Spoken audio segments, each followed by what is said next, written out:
Hello दोस्तों, हमारे channel में आप सभी का स्वागत है। मैं आज आपको इस वीडियो में केमिस्ट्री के दो इम्पॉर्टेंट क्वेश्चन कराने वाला हूं, जो कि पेपर के लिए वेरी इंपॉर्टेंट क्वेश्चन है। तो आप लोग बिना स्किप किए वीडियो को स्टार्टिंग से लास्ट तक ज़रूर देखना, तभी आपको दोनों क्वेश्चन अच्छे से क्लियर हो जाएंगे।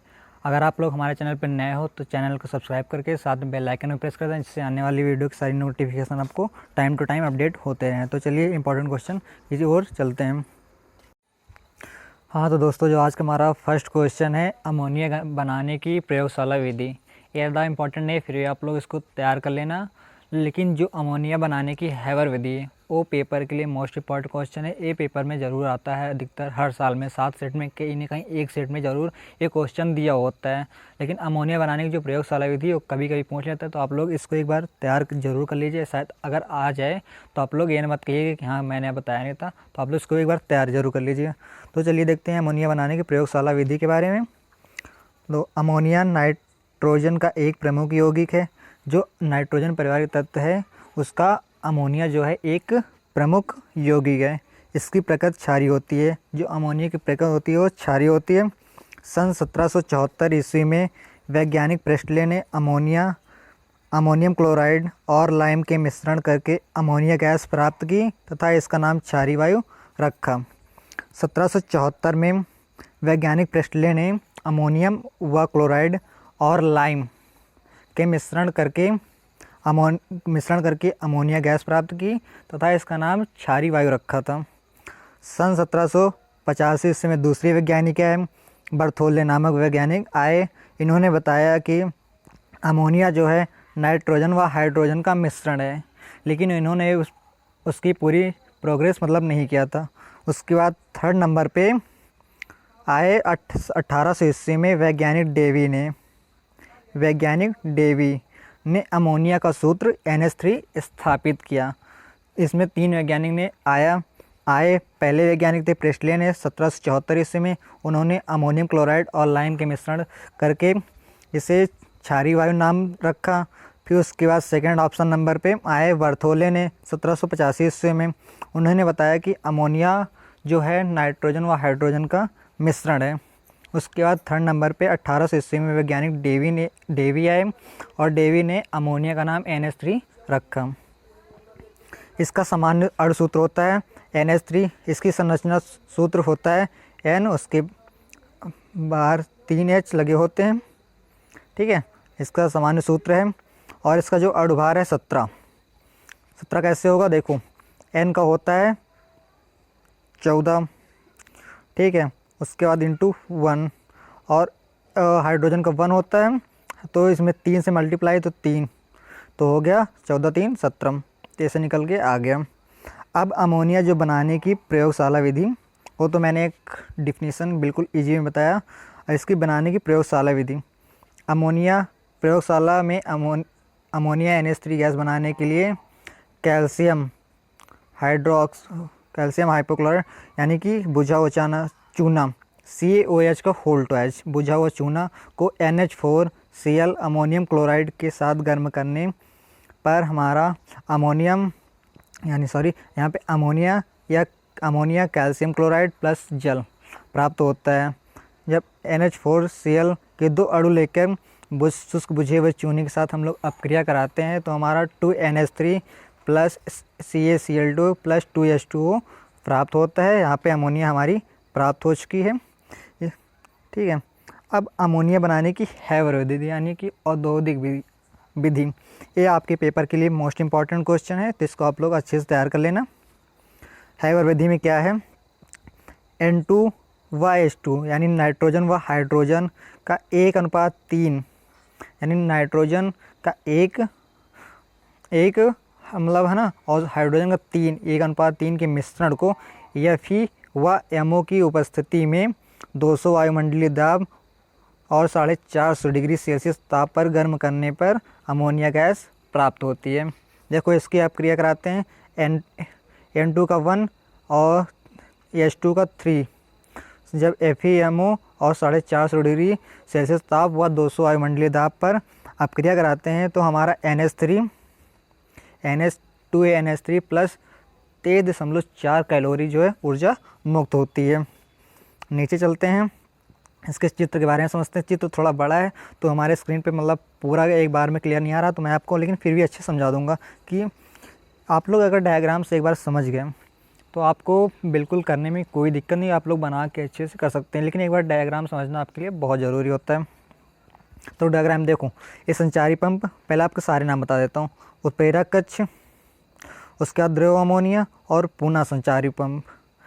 यहाँ पे संचारी पंप 2 लगाए क्यों होते हैं अभी मैंने आपको बताया नहीं, लेकिन अभी बताऊँगा जब पूरी वीडियो में, मतलब पूरा मैं आपको अच्छे समझाऊँगा उसके बाद में बताता हूँ। तो इसका क्या होता है, जो पहले संचारी पंप लगा होता है, संचारी पंप का केवल इतना काम होता है कि जो नाइट्रोजन और हाइड्रोजन का 1:3 अनुपात के मिश्रण है उसको संचारी पंप में प्रवेश कराया जाता है। और संचारी पंप से, इसको आप लोग यहाँ से देख सकते हो, संचारी पंप को पाइप द्वारा यहाँ उत्प्रेरक कक्ष में लाया जाता है। उत्प्रेरक कक्ष में क्या होता है, ये जो देखो जालियाँ लगी हुई हैं, ये मोलिडेनम की जालियाँ लगी होती हैं। उत्प्रेरक कक्ष में मोलिडेनम की जालियाँ लगी होती हैं। इसमें 450 डिग्री सेल्सियस ताप व 200 वायुमंडलीय दाब रखा जाता है। जब इसमें नाइट्रोजन और हाइड्रोजन का मिश्रण आता है, इसमें उत्प्रेरक कक्ष में प्रवेश करता है, तो इसका जो ताप और दाब बहुत अधिक होता है। तो ऐसे में दोनों अपक्रिया करके अमोनिया गैस बना लेते हैं। इसी में अमोनिया गैस बना लेते हैं, अमोनिया गैस बना लेते हैं। तो आपको समझ में आ गया उत्प्रेरक कक्ष क्या होता है। उत्प्रेरक कक्ष में मोलिडेनम के जाली, तो आप लोग इसको लिख भी लीजिएगा। इसमें क्या होता है, इसमें मोलिडेनम की जालियाँ लगी होती हैं। इस कक्ष का ताप 450 डिग्री सेल्सियस व 200 वायुमंडलीय दाब रखा जाता है। ऐसा करने पर हमें नाइट्रोजन और हाइड्रोजन का मिश्रण अपक्रिया करके अमोनिया गैस प्राप्त कर लेते हैं। और इसमें से इसका जो ताप होता है बहुत अधिक हो जाता है, तो उसको हम लोग यहाँ से देखिए पाइप द्वारा यहाँ इसमें द्रव अमोनिया में प्रवेश कराते हैं। इसमें देखो ये जो लगी हुई कुंडलियाँ, जालियाँ लगी, लोहे की कुंडली लगी हुई है टेढ़ी हुई, तो इसमें जब प्रवेश कराते हैं तो इसमें यहाँ से हम लोग ठंडा जल प्रवेश कराते हैं और यहाँ से गर्म जल। जब यहाँ से पाइप द्वारा इसमें जाएगा तो इसका जो ताप होता है बहुत अधिक होता है, तो इसको ठंडा करने के लिए लोहे की जो कुंडलियाँ होती हैं उसको ठंडे जल से भरे पात्र में डुबोते हैं। डूबी रहती है इसमें पहले से ही, तो इसमें ठंडा हो जाता है। तो जो अमोनिया होता है, अमोनिया द्रव होता है क्योंकि, तो अमोनिया जो द्रव की अवस्था में हमें नीचे प्राप्त हो जाती है।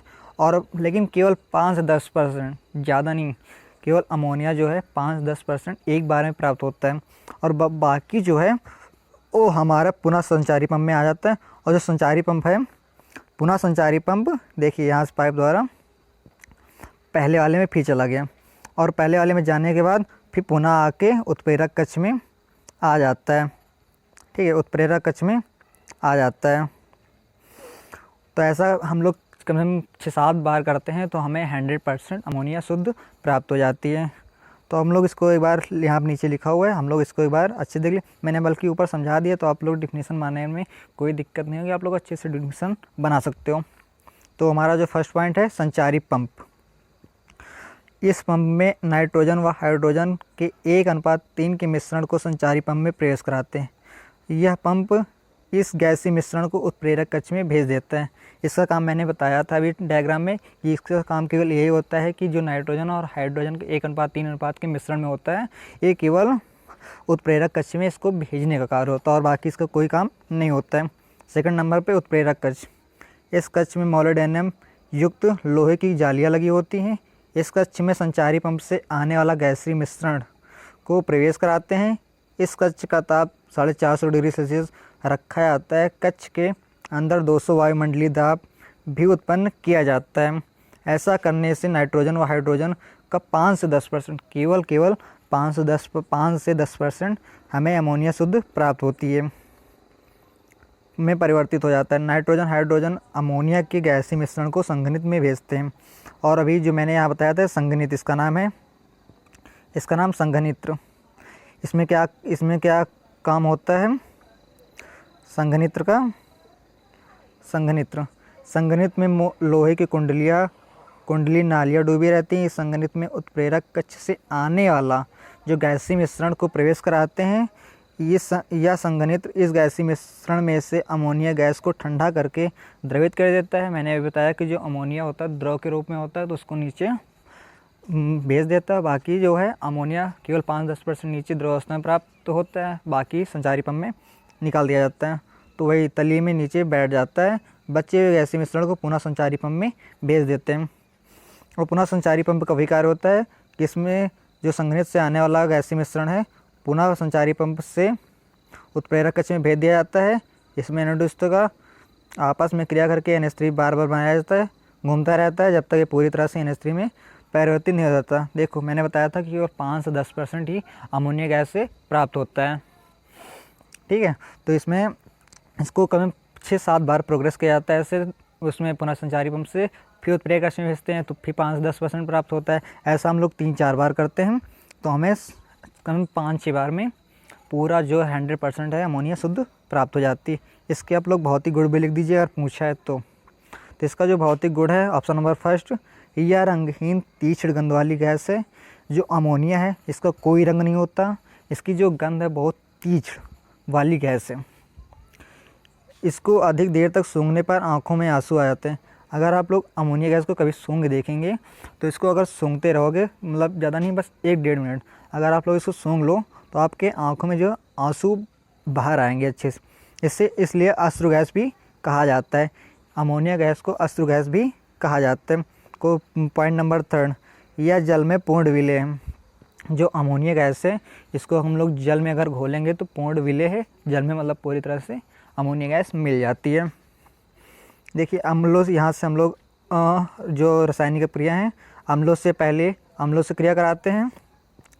तो देखिए अम्लों से अपक्रिया करके जो अमोनिया गैस है वो क्षारीय अम्ल प्रकृति की गैस है, इसलिए अम्ल से अपक्रिया करके लवण बनाती है।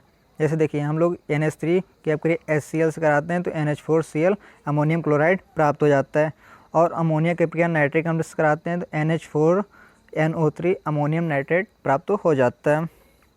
इसकी देखिए अब जल से अपक्रिया कराते हैं तो जल से अपक्रिया कराने पर हमारा NH4OH अमोनियम हाइड्रोक्साइड प्राप्त हो जाता है। और नेक्स्ट है हाइलोजनों से क्रिया। पहला है अमोनिया की अधिकता से। अगर हम लोग अमोनिया अधिक मात्रा में लेते हैं और क्लोराइड कम मात्रा में लेते हैं तो हमारा 6NH4Cl + N2 अमोनियम क्लोराइड प्राप्त होता है, प्लस साथ में नाइट्रोजन गैस भी प्राप्त हो जाती है। हाइलोजनों की अधिकता से हम लोग यहाँ हाइलोजन मतलब ज़्यादा मात्रा में लेते हैं और उसके बाद अमोनिया कम मात्रा में लेते हैं। तो ऐसा करने पर हमें NCl3 + 3HCl प्राप्त होता है, नाइट्रोजन ट्राई क्लोराइड। ये ज़्यादा इंपॉर्टेंट नहीं है तो इसको आप लोग ज़्यादा अच्छे से मत तैयार करिए, ठीक है। यहाँ पे ऑक्सीकरण, ये वाला इंपॉर्टेंट पॉइंट, ऑक्सीकरण। NH3 को वायु की ऑक्सीजन के साथ प्लेटिनम धातु की उपस्थिति में लगभग 800 डिग्री सेल्सियस ताप पर गर्म करने पर नाइट्रिक ऑक्साइड गैस बनती है। हम लोग इसको देखो अमोनिया 4NH3 + 5O2 और PT प्लेटिनम की उपस्थिति में 800 डिग्री सेल्सियस ताप पर गर्म करते हैं तो ऐसा करने पर हमें 4NO + 6H2O प्राप्त होता है, यानी नाइट्रिक ऑक्साइड प्राप्त होता है। इसको आप लोग अच्छे तरह से लिए। ये कभी कभी पूछ लेता है क्या होता है जब अमोनिया की अपक्रिया 5O2 से या O2 यानी ऑक्सीजन गैस से कराते हैं तो क्या प्राप्त होता है, ये क्या होता है जब मैं पूछ लेता है। तो आई होप आपको जो क्वेश्चन है बिल्कुल अच्छे से क्लियर हो गया होगा। तो टाइम ज़्यादा हो रहा है, मतलब वीडियो ज़्यादा लंबा बन जाए तो आप लोग पूरा नहीं देखें, इसलिए इस वीडियो में बस केवल एक ही क्वेश्चन मैं डिस्कशन करने वाला हूँ। तो अगर आप लोगों को वीडियो अच्छा लगा हो तो please like, subscribe and share ज़रूर करना दोस्तों के साथ ताकि सबकी हेल्प हो सके। तो thanks for watching my video all friend.